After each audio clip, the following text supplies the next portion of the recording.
The movie opens with Joe, an elderly man, heading to Williamsburg Savings Bank for a meeting with Chuck, the bank manager. Chuck informs Joe that he is behind on payments and will need to mortgage his house soon. Joe, who lives with his daughter and granddaughter, can't accept this news.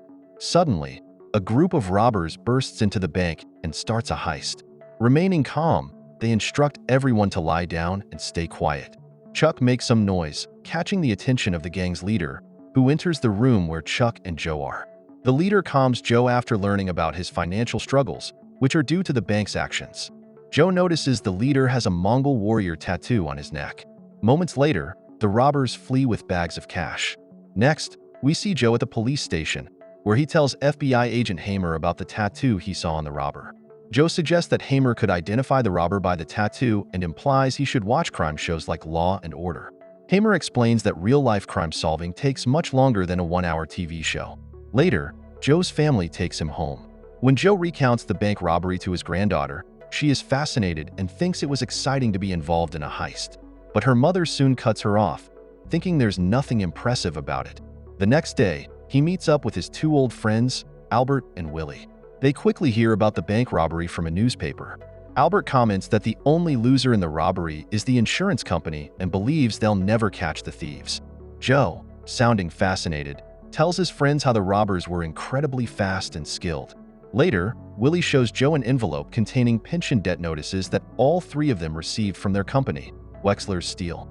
In the next scene, the three friends attend a meeting with other senior employees from the company. The manager explains that the company is moving operations to Vietnam due to rising costs. Joe shows the pension debt letter to the manager and asks about their pensions. The manager informs them that the company has frozen their pensions, meaning they have lost them. Hearing this, Joe and his colleagues express their anger and frustration toward the company. Afterward, the trio meet at a cafe where they often gather. Without their pensions, their lives have become much harder, and they can't even afford a decent meal. Meanwhile, Joe continues to be intrigued by the bank robbery and talks about it with his friends. That evening, after having dinner at Albert and Willie's place, Joe returns home to find a notice of default from the bank.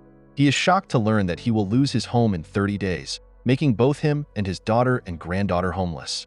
The next scene shows Willie undergoing a health check at the hospital. As Willie's kidney condition worsens, the doctor recommends he seek a donor from his relatives. More urgently, Willie needs a kidney transplant soon to avoid a fatal outcome. After returning home, Willie video calls his daughter and granddaughter, wishing he could see them more often. His serious illness adds to his frustration as he cannot afford frequent visits. In the following scene, Albert is shown giving saxophone lessons to a young student. The boy's grandmother, Annie, and Albert are flirting with each other. Later, Joe's granddaughter proudly shows him a test with an A grade. She reminds him of his promise to get her a puppy if she excels in all subjects.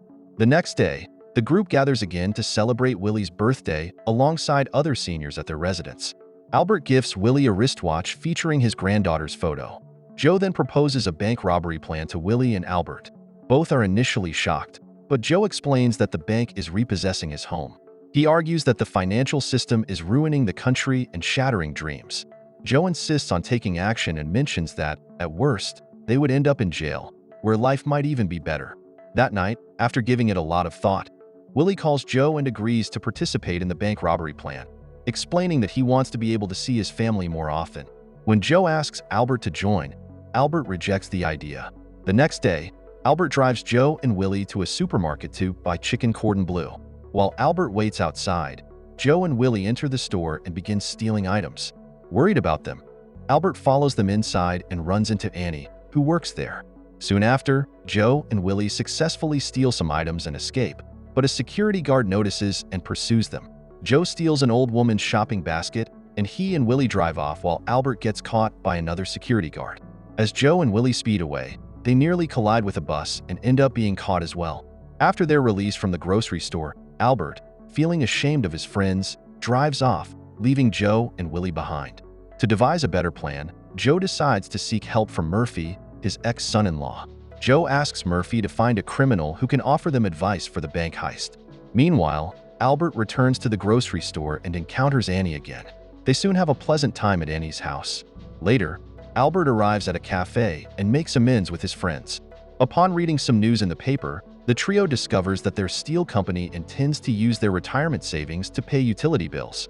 To make matters worse, Williamsburg Savings Bank is set to manage the company's debts, meaning the bank will take their pension funds. Frustrated, Albert is quick to join his friends in a plot to rob the bank, determined to reclaim what is theirs. They soon reach out to a criminal named Jesus and arrange a meeting with him. Joe persuades Jesus to assist them with their scheme, offering him 25% of whatever they manage to steal from the bank. Jesus agrees to help. With Joe facing eviction in 20 days, Jesus begins coaching the trio on bank heist tactics. They start by mapping out their plan, then choose a getaway vehicle and work on getting into shape.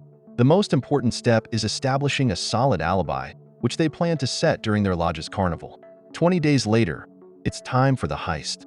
In the afternoon, while at the carnival at 2:14 p.m., the trio decides it's time to act.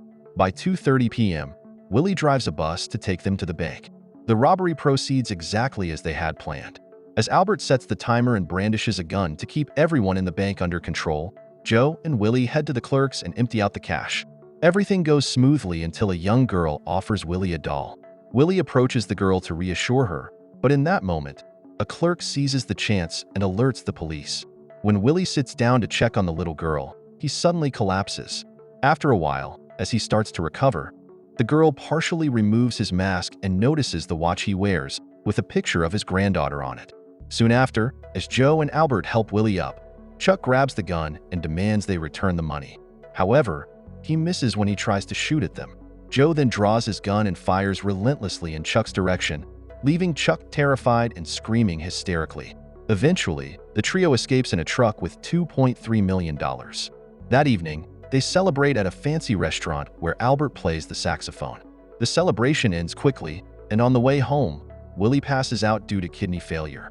The following day, FBI agent Hamer discovers Willie's image on the camera and estimates he's around 60 years old.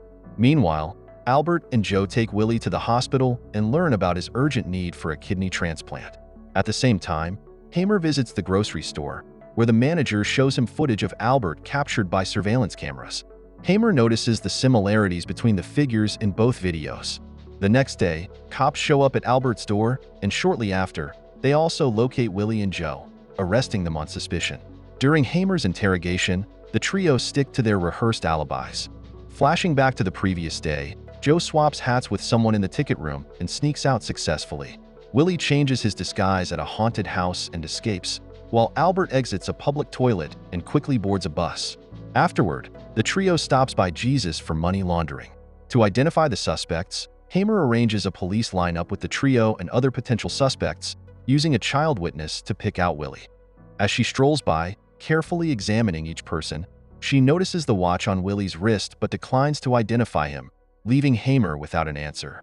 Jumping ahead a few days, Joe and Jesus appear at the cafeteria, where Jesus hands Joe a cage containing a puppy.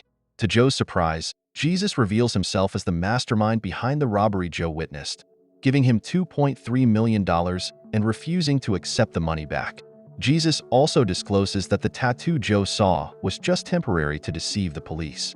Suddenly, Hamer arrives at the cafeteria, returning Joe's forgotten wallet. After some casual conversation, Hamer sits down and plays with the puppy in the cage, where Jesus has hidden the money.